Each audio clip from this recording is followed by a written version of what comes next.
You could write the content or outsource it. Either way, you will need to do some planning beforehand. You would want each page to be at least 2000 words in length. The content should not have grammatical errors or typographical errors and should be unique. For the focus keyword, you will need at least 1000 to 1500 words of unique, highly informative content. For instance, for the page Best Twin Mattress for Adults, you could review 5 to 10 twin mattresses that would be well suited for adults. You could choose a few twin mattresses that are designed specifically for adults and write about each of those and explain why a potential buyer would want to choose one of those mattresses.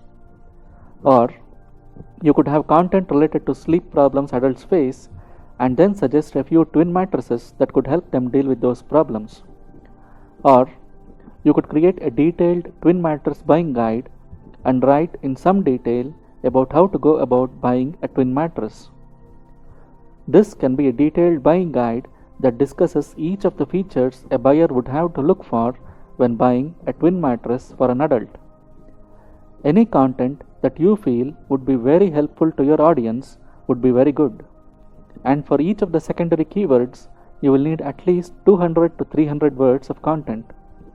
You could have any number of secondary keywords on the page, but you will need 200 to 300 words of content for each of those phrases. So, for each of these secondary phrases, you would want to have at least 200 words of content. If you are going to be outsourcing your content, you could order one 1500 word article for the focus keyword and order one 200 to 300 word article for each of the secondary keywords. It's always a good idea to hire the more expensive writers.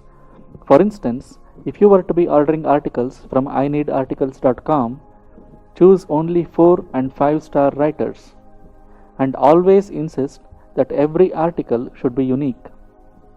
You want each page to be at least 2000 words in length. Structuring your content this way will help you to easily meet that requirement while ensuring your content is very helpful and informative. You will also need to use several images on each page, preferably unique images.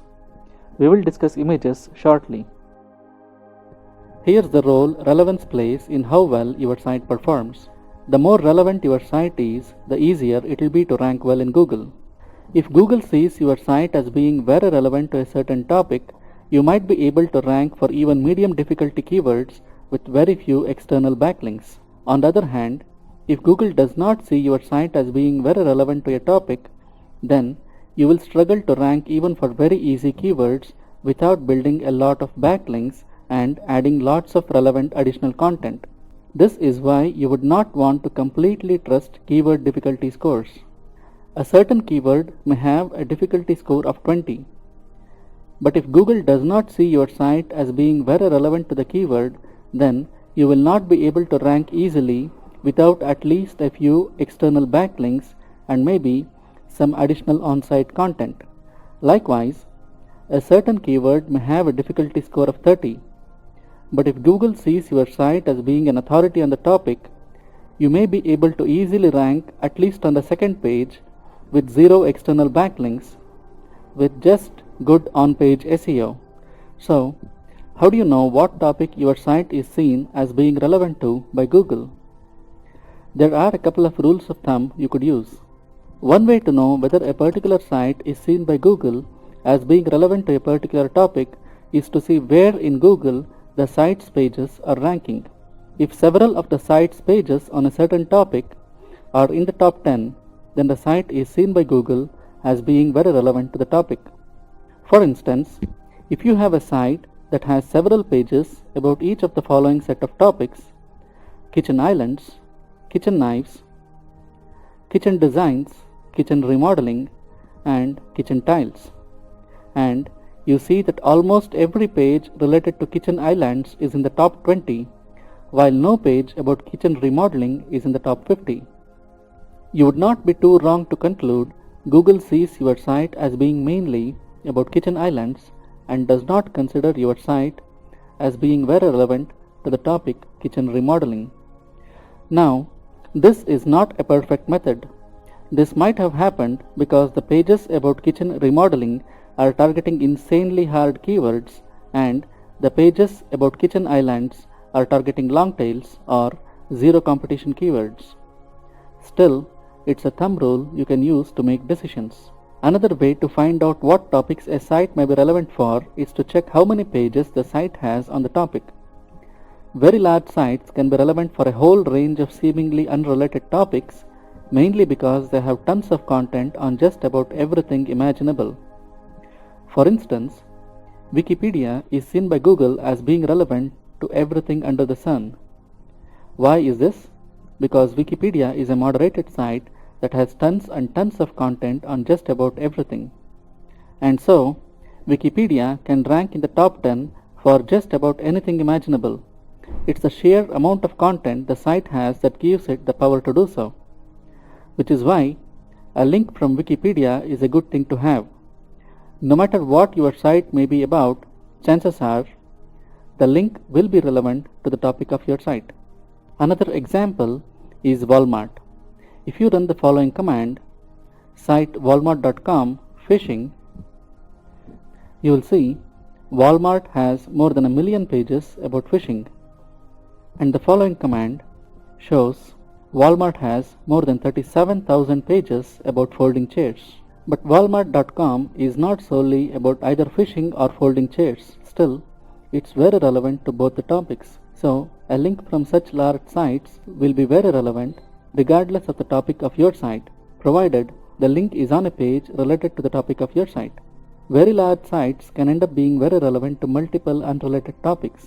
It's another matter that very large sites are frequently not very well optimized. If Walmart wanted to rank better for phishing related buyer phrases or anything else for that matter, they'll be able to easily do that just by interlinking their pages better and creating a few very well optimized pages with lots of textual content. For instance, they have more than 5,000 pages related to fishing rods. If Walmart wanted to rank for the phrase best fishing rod, all they would need to do is create a very well optimized page with a good amount of textual content about best fishing rods and then link to it from several pages they already have about fishing rods. By better interlinking their pages, they will be able to funnel tons of authority and relevance to whatever pages they want to rank better in the search engines. If they were to do that for the kind of phrases we target, it would be very hard to beat them. Luckily for us, they do not seem to be wanting to do that. In contrast, our sites are so much smaller and do not have thousands upon thousands of index pages on every topic imaginable. That's why we use silos and put closely related pages into each silo. That way, we are making our sites very relevant to whatever topics we want them to be relevant for. So, the more pages you have on a certain topic, the easier it tends to get your site to rank for related keywords, provided, of course, you interlink the pages well. The methods we just discussed are good thumb rules, but do involve a bit of educated guesswork.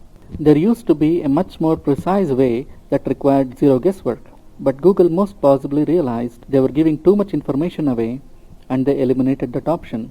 Until recently, Google used to make it extremely easy to see what it thought your site was relevant for. It used to provide data you could use to eliminate all guesswork and add content that would rank with very little effort. All you had to do was log into Google Search Console, click on Google Index and then choose Content Keywords. And then you would see a list of keywords similar to this. This is a screenshot taken when Google was still showing all of this data. This is for a test site of mine that has around 65 pages and is in the kitchen niche. This is not a siloed site and has pages on various topics, all related to kitchens in some way. As you can see, the keyword in the number 1 position is kitchen, which tells us this site is seen by Google as being about kitchens. The number 2 keyword is tiles and the third keyword is backsplash. So, if I would add a easy keyword with a keyword difficulty score less than 20 related to kitchen tile backsplash and did a very good job at getting the on-page factors right, chances are the page will rank in the top 10 with no external backlinks. On the other hand, If I wanted to rank another keyword related to kitchen remodeling, then I would need to build at least a few very powerful backlinks before the page will rank in the top 10. This is because remodeling is not in this list of keywords. This data would have made it extremely easy to zero in on exactly what topics you should be writing on, add the content, and have it ranking in Google with hardly any backlinks. Unfortunately, Google no longer allows access to this data, but still, this gives us an insight into how Google's algorithms work and how they go about ranking pages on your site. This is also why silos work so very well. With a well-designed silo structure, you can make the site relevant to whatever you want it to be relevant for, and then funnel all of that relevance and authority to pages you want to rank well using internal linking.